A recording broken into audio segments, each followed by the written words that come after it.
Shalom à tous. Alors, comme je vous ai dit qu'il y a beaucoup d'apostasie en ces temps de la fin, nous allons voir aujourd'hui un nouveau sujet, qui est celui de la vision de Pierre concernant la nappe avec des aliments impurs. Beaucoup de chrétiens prennent ce passage d'Acte 10 pour affirmer que, à présent, sous Yeshua, nous pouvons manger de tous les aliments, même ceux qui étaient interdits dans la Torah.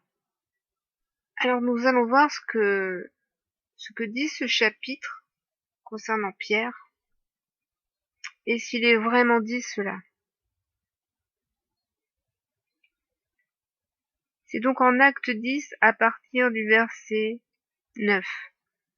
Le lendemain, comme il était en route et qu'il approchait de la ville, Pierre monta sur le toit vers la 6e heure pour prier. Il eut faim, et il voulut manger. Pendant qu'on lui préparait à manger, il tomba en extase. Il vit le ciel ouvert et un objet semblable à une grande nappe attachée par les 4 coins qui descendait et s'abaissait vers la terre, et où se trouvaient tous les quadrupèdes et les reptiles de la terre et les oiseaux du ciel.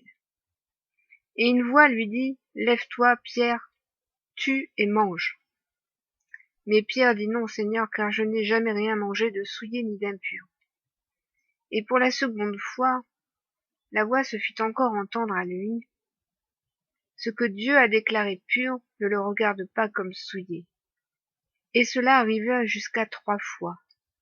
Et aussitôt après, l'objet fut retiré dans le ciel.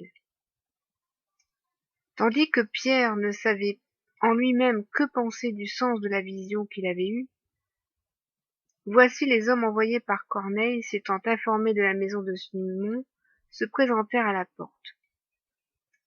Donc là, vous voyez que Pierre ne sait pas lui-même que penser de cette vision qu'il a eue. Et il s'interroge sur cette vision.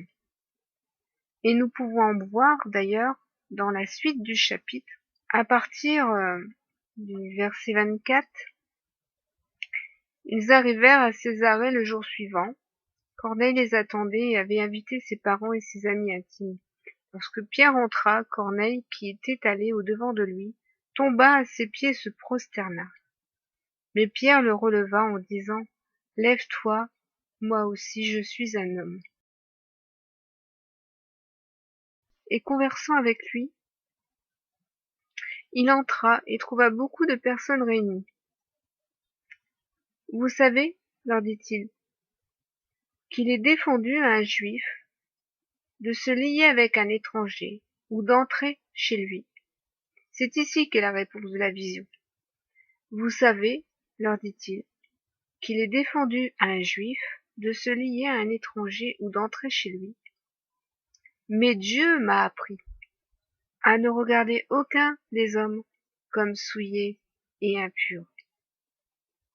C'est pourquoi je n'ai pas eu d'objection à venir, puisque vous m'avez appelé. » Nous voyons donc ici que cette vision que Dieu a donnée à Pierre ne concernait pas la nourriture, mais les hommes, qu'il ne faut pas regarder comme souillés et impurs. C'est ici la véritable signification de cette vision. Il vous soit donné de marcher toujours selon la vérité, de vérifier toute doctrine à la lumière de la parole, mes amis, et à la lumière de l'Esprit de Dieu. Soyez bénis.